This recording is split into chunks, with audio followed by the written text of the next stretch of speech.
Hello दोस्तों, स्वागत है आपका फिर से आज की एक नई वीडियो में। आज के वीडियो में हम बात करने वाले हैं एक नए टीडीएल के बारे में। दोस्तों, आज का टीडीएल का थंबनेल आपने देख ही लिया होगा, जिसका नाम है ऑटो रिसिप्ट आफ्टर सेल। दोस्तों, कभी-कभी क्या होता है कि हम किसी पार्टी या कस्टमर का बिल बना रहे होते हैं और तभी वो पेमेंट कर देता है, मतलब वो पेमेंट तुरंत करने वाला होता है। तो हमें उसका बिल बनाने के बाद उसके रिसिप्ट की एंट्री अलग से पास करनी पड़ती है।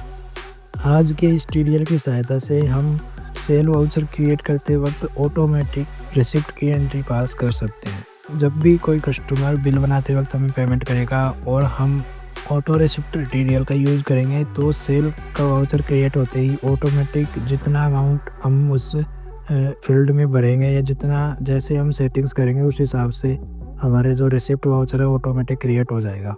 तो चलिए बिना किसी देरी के देखते हैं कि इस टीडीएल को कैसे एक्टिवेट करना है और कैसे ये काम करता है। पूरे ऑप्शन जो इसमें अवेलेबल है एक एक को हम डिस्कस करते हैं। सबसे पहले आपको gateway of telepath top right corner में एल पर क्लिक करना है। उसके बाद ऑल टीडीएल लिस्ट को सिलेक्ट करके और यहाँ पर सर्च करना है ऑटो रिसिप्ट आफ्टर सेल, फिर उस पर एंटर प्रेस करना है, जिससे ये टीडीएल एक्टिवेट हो जाएगा। अब जब भी हम किसी कस्टमर का बिल बनाते हैं तो वो या तो हमें कैश पेमेंट करता है या चेक देता है या फिर ऑनलाइन पेमेंट करता है। तो हमने इस टीडीएल में इन तीनों मोड ऑफ पेमेंट को ही हैंडल किया हुआ है।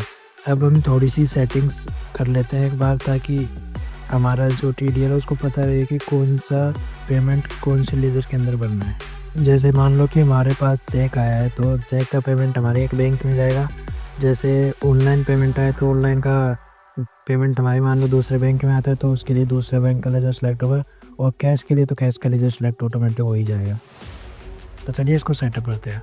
सबसे पहले आपको अल्टर पर क्लिक करना है। उसके बाद लेजर सेलेक्ट करके आपको उस बैंक का लेजर सेलेक्ट करना है जिसमें आप पेमेंट रिसीव करने वाले हो। अब मान लो कि इस बैंक के लेजर में मैं चेक के पेमेंट रिसीव करता हूँ, तो मैं इसके एलियास में चेक डाल दूँगा। ध्यान रखना ये स्पेलिंग एकदम करेक्ट होनी चाहिए। और अगर मान लो मेरा फ़ोनपे का पेमेंट या ऑनलाइन पेमेंट भी इसी में आता है तो मैं यहाँ पर PPB ऐड कर दूँगा। ध्यान रखना ये स्पेलिंग एकदम करेक्ट होनी चाहिए, जैसे मैं डाला हूँ वैसे ही, वरना टीडीएल एरर देगा। अब मान लो कि फ्यूचर में कभी मैं इस बैंक में फ़ोनपे का पेमेंट नहीं लेता तो मैं फ़ोनपे को यहाँ से हटा दूँगा।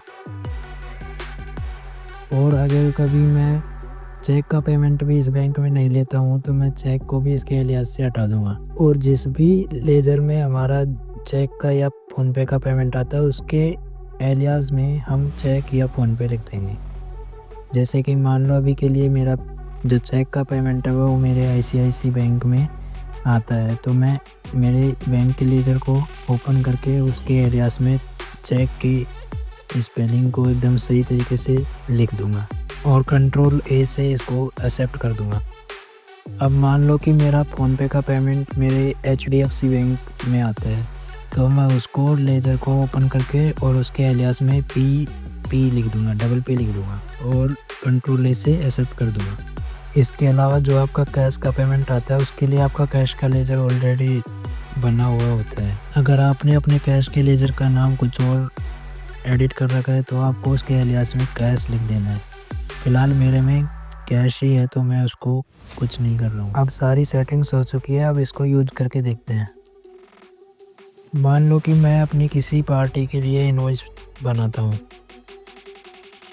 सारी आवश्यक डिटेल भर के और आइटम सेलेक्ट करता हूँ।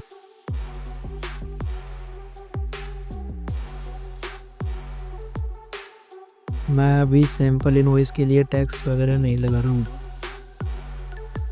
जैसे ही मैं अपना इनवॉइस कंप्लीट कर लूँगा तो उसके बाद चाहे मेरा कर्सर कहीं भी हो पूरे इनवॉइस में, जब मेरा वाउचर ओपन आए तो मैं शिफ्ट प्लस एंटर प्रेस करूँगा। उसके बाद कुछ ऐसा इंटरफेस दिखाई देगा। इस टीडीएल की सबसे अच्छी बात यह है कि यहाँ पर आपको बिल का टोटल अमाउंट ऑटोमेटिक फिल किया हुआ मिलेगा। अब आपको सिंपली चेक में कितना पेमेंट आया है, UPI से कितना पेमेंट आया है और कैश में कितना पेमेंट दिया है उनका डिटेल यहाँ पर फिल करना है। आप देख सकते हैं कि यहाँ पर मेरे बिल का टोटल अमाउंट है 18,040। मान लो कि इनमें से मुझे 10,000 रुपये का चेक प्राप्त हुआ है और ऑनलाइन मेरे को 8,000 रुपये प्राप्त हुए हैं। तो UPI अमाउंट वाले सेक्शन में मैं 8,000 रुपये फिल कर दूंगा और मान लो बाकी बचे 40 रुपये मुझे कैश में रिसीव हुए हैं, तो मैं कैश अमाउंट में 40 रुपये रहने दूँगा। जैसे मैं इसको एक्सेप्ट करूँगा तो यहाँ पर चूँकि मैंने चेक अमाउंट वाले में वैल्यू डाली है, तो यहाँ पर मेरे से चेक का डेट और चेक नंबर पूछेगा। मुझे सिंपली चेक का डेट और चेक नंबर डालकर एक्सेप्ट करना है। एक बात ध्यान रखना, जब आप चेक अमाउंट में कोई अमाउंट भरोगे तभी आपसे चेक का नंबर और चेक डेट मांगेगा, अदरवाइज़ नहीं मांगेगा। आप देख सकते हैं जो डिटेल हमने फिल करी है वो कुछ इस प्रकार है। अब आपको वाउचर को सेव कर लेना है। जैसे ही आप सेव करोगे आपके रिसिप्ट की एंट्री आपके टैली में ऑटोमेटिक पास हो जाएगी। चलो अब चेक करते हैं कि एंट्री पास हुई भी है कि नहीं। उसके लिए डे बुक को ओपन करते हैं। यहाँ पर आप देख सकते हैं कि 18,040 रुपये की रिसिप्ट की एंट्री पास हो चुकी है। चलो इसको ओपन करके देखते हैं।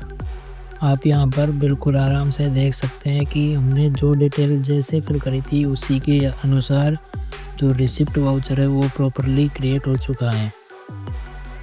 हमने यहाँ पर कुछ भी मैनुअली नहीं किया है। आप देख सकते हैं टोटल अमाउंट और अगेंस्ट रेफरेंस बिल का नंबर ऑटोमेटिक इसने ले लिया है। यूपीआई में जो बैंक था वो सिलेक्ट हो चुका है ऑटोमेटिक, और जो चेक की डिटेल हमने डाली थी चेक नंबर और डेट वगैरह वो भी यहाँ पर प्रॉपरली आ चुके हैं। और जो नरेशन है ये भी ऑटोमेटिकली हमारे जो रिसिप्ट वाउचर क्रिएट हुआ है उसमें ऑटोमेटिक सेट हो चुकी है। आप इसको मॉडिफाई भी कर सकते हैं, वो कैसे करेंगे आपको हम आगे बताएंगे। अब मान लो कि मेरा कोई वाउचर जो पहले से क्रिएट हुआ है उसकी मेरे को रिसिप्ट जनरेट करनी है, तो मैं सिंपली डे बुक में जाकर उस वाउचर को ओपन कर लूँगा जिसके लिए मेरे को रिसिप्ट जनरेट करनी है। वाउचर को ओपन करने के बाद मैं शिफ्ट एंटर प्रेस करूँगा जिससे ऐसा इंटरफेस दिखाई देगा। यहाँ पर मैं चेक यूपीआई और कैश से कितना अमाउंट प्राप्त हुआ है उसकी डिटेल्स भरूँगा। आप नीचे यहाँ पर पेंडिंग अमाउंट देख रहे होंगे 13,242। ये अमाउंट इस बिल का जो अमाउंट पेंडिंग है वो यहाँ पर शो करता है। ये तब यूजफुल होता है जब आपने इस बिल का आधा पेमेंट मान लो पहले कभी ले लिया है, तो यहाँ पर आपको पेंडिंग अमाउंट कम शो होगा जिससे आपको आइडिया लग जाएगा कि हमको अब कितने की रिसिप्ट क्रिएट करनी है। सारी डिटेल्स प्रॉपर्ली भरने के बाद आपको एंटर करते हुए आगे बढ़ना है। यहाँ पर आपको चेक डिटेल्स भर देनी है और सिंपली एक्सेप्ट कर लेना। उसके बाद आपको वाउचर को सेव करना है, आपकी ऑटो रिसिप्ट जनरेट हो जाएगी। आप देख सकते हैं यहाँ पर हमारी 13,242 की रिसिप्ट जनरेट हो चुकी है। इसको ओपन करते हैं। यहाँ पर आप देख सकते हैं सारी डिटेल्स A to Z जो भी हमने फिल करी थी एकदम प्रॉपर तरीके से यहाँ पर आ चुकी हैं और हमारा रिसिप्ट वाउचर एकदम ठीक से क्रिएट हो चुका है। नरेशन, चेक डिटेल्स सब कुछ यहाँ पर मेंशन है। चलो अब आपको इस TDL की एडवांस सेटिंग्स दिखाते हैं। उसके लिए आपको गेटवे ऑफ टैली पर F10 प्रेस करना है। यहाँ पर आपको एक ऑप्शन दिखेगा configure auto receipt after sale setup, इसको आपको यस करना है। यहाँ पर आप देख सकते हो कि इतने सारे ऑप्शंस हैं जो इस TDL के लिए मौजूद है। चलो अब मैं आपको एक एक ऑप्शन समझाता हूँ। सबसे पहला ऑप्शन है want confirmation before making receipt. ये ऑप्शन क्या करता है कि जब आप वाउचर में रिसिप्ट की डिटेल्स फिल करने के बाद वाउचर एक्सेप्ट करोगे तो ये आपसे कंफर्मेशन मांगेगा कि क्या आप रिसिप्ट क्रिएट करना चाहते हो, यस नो। आप यस करोगे तो रिसिप्ट क्रिएट हो जाएगी और नो करोगे तो रिसिप्ट क्रिएट नहीं होगी। दूसरा ऑप्शन कहता है create receipt only after that bill is pending. मतलब जब आप रिसिप्ट क्रिएट करते हो तो रिसिप्ट केवल तभी क्रिएट हो जब आपका वो बिल पेंडिंग हो। अगर आपने उसका पेमेंट पहले रिसीव कर रखा है तो उसकी रिसिप्ट करते वक्त आपको वार्निंग दी जाएगी। तीसरा ऑप्शन आपका कहता है allow receipt for more than bill amount. मतलब अगर ऑटो रिसिप्ट के टाइम आप बिल के अमाउंट से ज़्यादा अमाउंट भर देते हो तो ये आपको वार्निंग कर देगा अगर ये ऑप्शन नो है तो। अगर ये यस है तो आप इजीली बिल के अमाउंट से ज़्यादा अमाउंट की रिसिप्ट जनरेट कर सकते हो। नेक्स्ट चौथा ऑप्शन आपसे कहता है कि show message box after receipt done. मतलब जैसे ही रिसिप्ट डन होगी तो ये आपको एक मैसेज देगा रिसिप्ट सक्सेसफुली डन, अगर ये ऑप्शन यस है तो, अदरवाइज नहीं देगा। पांचवा ऑप्शन कहता है auto update payment mode inside bill details.